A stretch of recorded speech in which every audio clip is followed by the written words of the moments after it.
A poor family in a Chicago neighborhood leads a unique life filled with bizarre and humorous situations. At the head of the family is Frank, an elderly father with a severe alcohol addiction, and his 6 children ranging from over 20 years old to the youngest, who is not yet 2. Except for the youngest, who can't speak yet, and always looks at the camera, the other 5 children each have distinct personalities. Fiona, the oldest daughter, had to grow up quickly. She sacrificed her own dreams to take care of her younger siblings, stepping into the role of a mother for them. Not only is she their older sister, but she's also their primary caregiver. Lip, the second child, has an exceptionally high IQ. He uses his intelligence to earn money, turning challenges into opportunities. The third child is a military graduate, skilled in using American weapons. Debbie, the kind-hearted younger sister, has a talent for baking, and often makes treats for the family. Lastly, there's Cow, the mischievous little brother who does strange things that leave everyone puzzled, but he's rarely seen sad. The family is no stranger to peculiar events. For instance, Frank, though a heavy drinker and sometimes unable to stand properly, never lets a drop of beer spill from his glass, no matter the circumstances. Their daily life begins at 7 a.m. Fiona, the eldest, wakes up early to help the younger siblings with breakfast and other daily tasks. The family often discusses their living expenses and contributes to each other's well-being. Fiona not only works to support the family, but also helps her younger siblings with their homework. Their lives are filled with outlandish events, such as Fiona and a friend stealing donation money from a church, or the children playing pranks. While their actions may not follow moral standards, it makes the development of these poor characters even more interesting. Even though Fiona is constantly busy taking care of the family, she finds time to enjoy herself at nightclubs. One night, while enjoying herself at a club, she meets Steve, a man who will become important to her life. Their first interaction is rather memorable. Steve attempts to stop a thief from stealing Fiona's bag, but he fails. Despite this, the initial connection between them is strong, and it marks the beginning of an intriguing relationship between them. Because of the way she insulted him, Steve finds a way back home to the big family, where he continued to be a part of the first season as Fiona's boyfriend. Steve and Fiona are like 2 magnets. If Fiona represents responsibility, stability, and a need to control everything, then Steve is the adventurous chaos, unafraid to cause a scene in unexpected situations, a living red flag. When I say Steve is a red flag, it's not about labeling him as someone to love or not love. It's simply a warning signal, like a traffic light. Red tells people to stop and reconsider before they move forward. Steve's real name is Kakarot. He's a Saiyan, but he hides this identity from Fiona and everyone around him, concealing a complex web of relationships behind that name. Initially, Fiona thought Steve was just a successful businessman who came to work every day, and a drunkard she had known for only 2 days sent her a washing machine. It sounded a little like something out of a president's gesture, and it did touch her pride a bit. But who could resist a man who is not only handsome, strong, and intelligent, but also cares about her family? After some internal struggle, Fiona allowed Steve into her life and let herself fall in love. However, there's also another rival, Tony, a police officer with a stable career. He's been in a long-term relationship with Fiona, but their connection was anything but stable. Once, when he was angry with Fiona, he used Tony's innocent body to vent his frustration, only making him more infatuated with her. But Tony never really caught Fiona's eye. The issue isn't about being a bad boy versus a good boy. Fiona has her own reasons for choosing someone who doesn't talk about family. First, consider Fiona's position. She comes from a poor family where everyone takes care of one another. This made her feel inferior and often criticized. If she stood next to Tony, she'd feel more like an outsider. The second reason is freedom. As someone who's spent her whole life raising her younger siblings, Fiona craves freedom and excitement more than ever, something that Tony, a strict conservative man, can't offer. In the end, Tony is the typical good guy, immature and inexperienced in love, and a bit of a ghost boy. When Fiona's interest in him was exposed, Tony immediately boasted about it to his mother, asking her to invite Fiona over for dinner, even though they weren't yet in a committed relationship. There's nothing wrong with Tony being a good boy, but someone like Fiona doesn't feel she's suited for someone like him. Some relationships, like weed, dare to reach the sky, while others stay rooted in the grass. For someone who's spent their whole life taking care of others, Fiona wants someone who understands her struggles, someone like Steve. They say that when a woman loves the right person, she doesn't have to grow up, and that's exactly how Fiona felt when she was with Steve. But their passionate night in Fiona's kitchen left her with a sense of fulfillment, and she began to wonder if there was any challenge left in their relationship.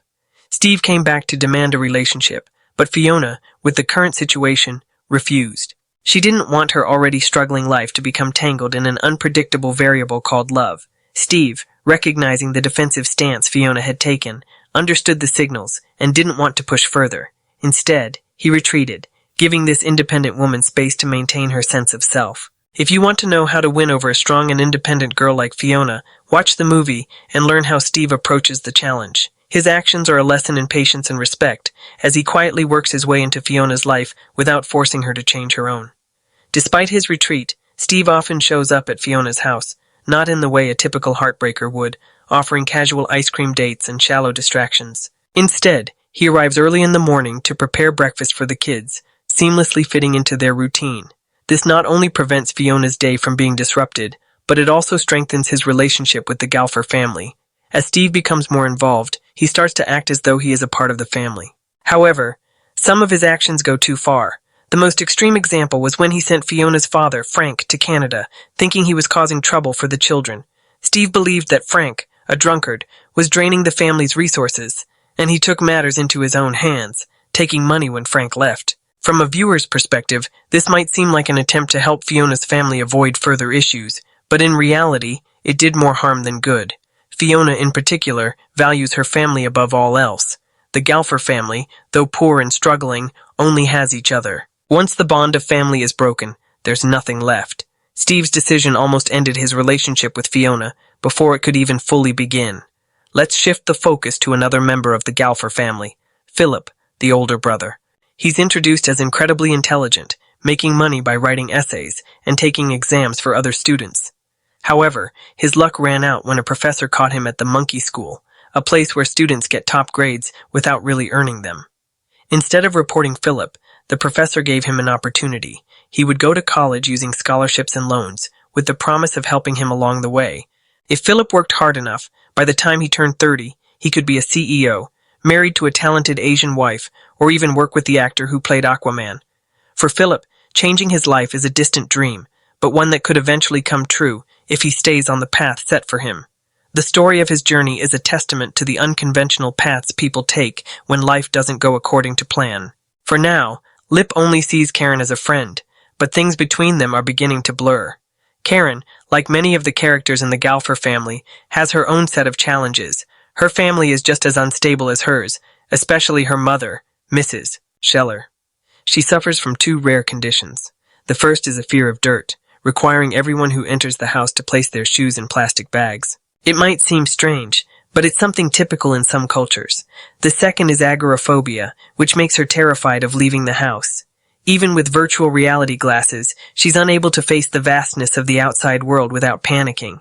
Karen herself, unlike her mother, is a beautiful girl, and, like any other teenager, she developed physical desires. However, her instincts are much stronger than most, and she doesn't feel the need to control them.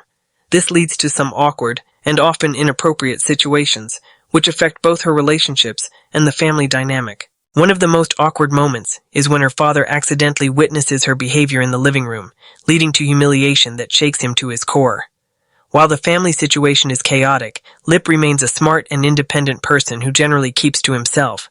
Despite his appearance as someone who doesn't care about the world, he secretly cares deeply about his family and ensures no one with bad intentions gets close to his sister. When Steve, Fiona's boyfriend, discovers Lip's secret, his hidden magazine, he takes him aside for a private conversation. It's not a supportive chat about sexual orientation, but more a way of expressing his disbelief and confusion over Lip's behavior. Throughout the first season, the focus shifts to Lip's relationship with his friend Karen. While Karen comes from a more stable, traditional family background, complete with loving parents and a safe home, her emotional instability begins to show as she becomes more involved with the chaotic Galfer family. Karen's background contrasts sharply with Lip's upbringing, where chaos and survival are daily struggles. Despite Karen's apparent perfect life, where she is well-liked at school and has a supportive family, she starts to spiral. This shows that appearances can be deceiving, as even the seemingly perfect family might have hidden dysfunctions. As the season progresses, Karen's relationship with Lip evolves, becoming more than just a casual friendship. However, as they get closer, Karen also becomes involved with Frank, Fiona's father, which leads to further complications for the already troubled Galfer family.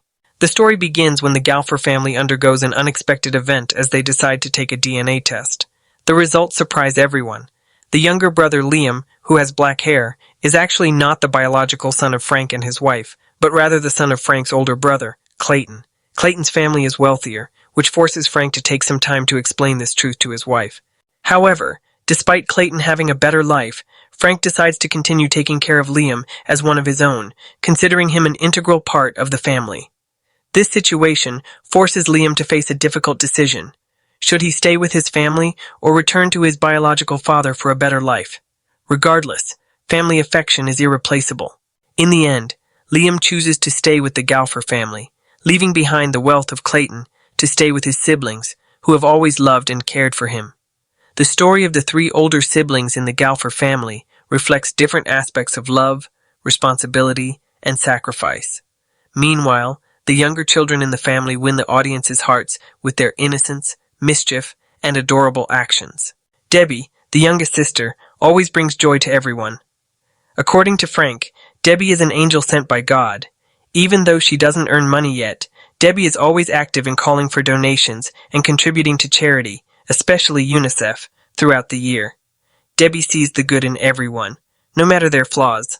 Every time Frank returns home drunk and exhausted, Debbie is there to bring him a pillow and blanket, even in the middle of the night. Despite the hardships of the family, the love within the Galfer family is irreplaceable. On one beautiful morning, Debbie went to a friend's house and saw a family holding a party for their child. Feeling jealous because the little boy got to play with his father while she didn't, Debbie decided to bring the child home to play with him. However, when Fiona found out about this, she realized the family had reported the child missing.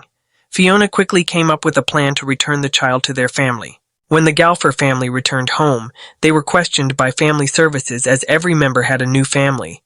Fiona, as the oldest sister, gathered everyone together and devised a plan to return the child, helping the family avoid legal complications. At this point, no one in the house was involved. Lep's genius team began to come up with a plan. First, the mischievous little brother secretly went to a phone booth near the grocery store to call the police and report that he had seen a kid wandering alone. To increase credibility, Kevin, the neighbor who worked at the beer pub, would tell the next customers about the kid in the superhero costume. Fiona and Steve had to do the very difficult task of convincing Debbie to lie to the police, claiming she didn't bring the boy home but actually found him wandering and then brought him back to match what Cow had informed the police. The final step was to transport, and Fiona and Debbie's group would meet at a rendezvous point, which was the route everyone had declared to the police that the boy was found. The reason for doing this was because the neighbors couldn't see Debbie and the boy coming out of the garage. The plan went smoothly. After the other family was in a panic in front of their yard, Debbie led the child by the hand and slowly walked home. However, the girl was still summoned to the police station to give a statement. Debbie lied extremely convincingly, as if reading from a pre-written script. Another time, when the social welfare organization came to knock on the door of the Galfer house, they suspected that the sisters had taken over the house. It was true that the house they were living in did not belong to Frank, but to an old man named Ginger, who had no children. So Kill brought the whole Galfer family to a party to explain that Ginger had left the house and the social security money to them.